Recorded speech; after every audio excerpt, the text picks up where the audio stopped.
10,000 কোটির দুর্নীতি, সিবিআই তদন্তের দাবি জানাচ্ছি। কসবা কাণ্ডের আবহেই বোমা ফাটালেন কুনাল ঘোষ। খবরে আসছি বিস্তারিত। ভর সন্ধ্যায় তৃণমূল কাউন্সিলরকে খুনের চেষ্টা।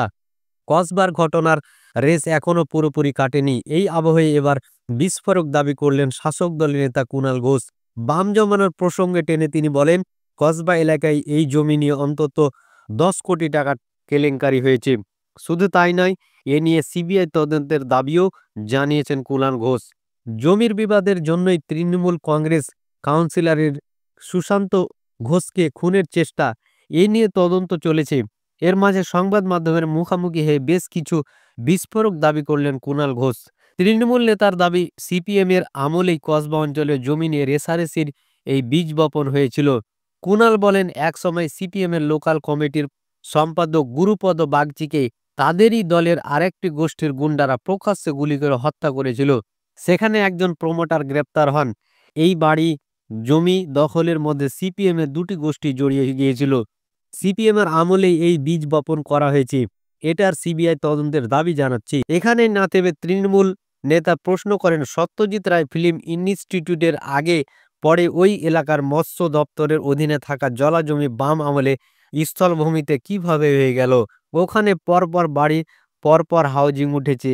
এর মধ্যে ওই জমানোর অন্তত পক্ষে 10,000 কোটি টাকার কেলেঙ্কারি রয়েছে।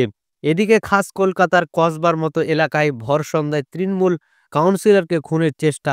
এই ঘটনা ঘিরে রাজ্য জুড়ে ভালো শোরগোল পড়ে গেছে। ইতিমধ্যেই এই ঘটনায় গুলজার সহ 3 জনকে গ্রেপ্তার করেছে পুলিশ। সেই সঙ্গে উঠে এসেছে গুলশান কলোনি নিবাসী জুলকারের নাম। সর্বভারতী একটি সংবাদ মাধ্যমের প্রতিবেদন অনুযায়ী জুলকারের ওপর 3 জলা তপসিয়ার একজন প্রভাবশালী জনপ্রতিনিধির হাত রয়েছে। তবে জুলকারের দাবি, তিনি নিজে সেখানে জমি কিনে ঠকেছেন। পাশাপাশি তার বিরুদ্ধে ওঠা সকল অভিযোগ ভিত্তিহীন বলে দাবি করেছেন তিনি। এই আবহে এবার সাংবাদিকদের সামনে বিস্ফোরক কিছু দাবি করলেন কুনাল ঘোষ। বাম আমলে জমি নিয়ে রেষারেষির এই বীজ বপন হয়েছিল বলে দাবি করেন তিনি। একই সঙ্গে কম করে 10,000 কোটি টাকার কেলেঙ্কারি হয়েছে বলেও মন্তব্য করেন তৃণমূল নেতা। গোটা নন্দীগ্রামটাকে কিন্তু ভেকুটিয়ায় নিয়ে যাওয়া উচিত ছিল।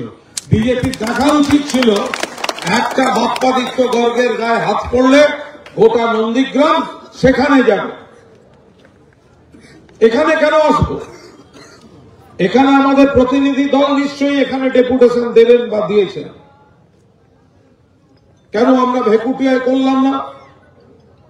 আমরা যেমন বিজেপিকে সমালোচনা করব, আমরা যেমন পুলিশকে বলবো, তেমনি আমাদের আত্মসমালোচনা করে ভাবতে হবে যে আমরা মার খেলাম ভেকুটিয়ায়, কিন্তু আমরা সভা করতে আসছি শহরের মধ্যে থানার সামনে। তাহলে আমাদের সংগঠনটা ওখানে আরো জোরদার করতে হবে। ভুল বলছি আমি? তাহলে আমাদের সংগঠনটা ভেকুটিয়ায় করতে হবে। আমি মার খাবো একটা এলাকায়, ওখানে আমি সভা করতে পারছি না, আমি আসছি আমার ঘাঁটিতে সভা করতে।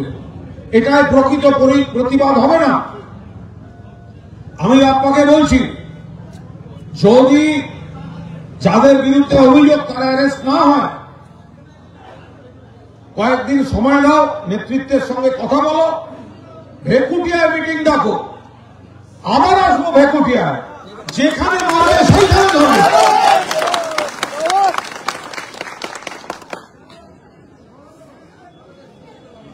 যদি ওদের আত্মবিশ্বাস বেড়ে যায় যে আমরা তো কয়েকজন মিলে একজনকে মেরে নিলাম, ওরা তো এখানে দাঁড়িয়ে প্রতিবাদ করবে না, ওরা তো আরেকটা জায়গায় গিয়ে প্রতিবাদ করবে, হবে না। 4 জন মিলে যদি একজনকে মেরে থাকে, আরো 40 জন গিয়ে ওই জায়গায় দাঁড়িয়ে আমরা প্রতিবাদ করব।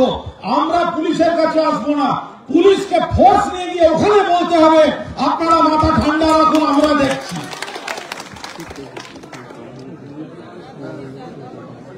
আমরা এখানে কি করব?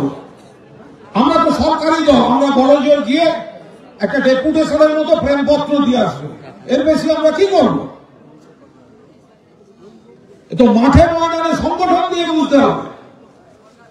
আর একটা জিনিস জেনে রাখুন, মুখ্যমন্ত্রী মমতা ব্যানার্জি, সরকারটা তৃণমূলে, প্রশাসন তৃণমূলে, কিন্তু এই পুলিশ প্রশাসনের মধ্যে এমন অনেক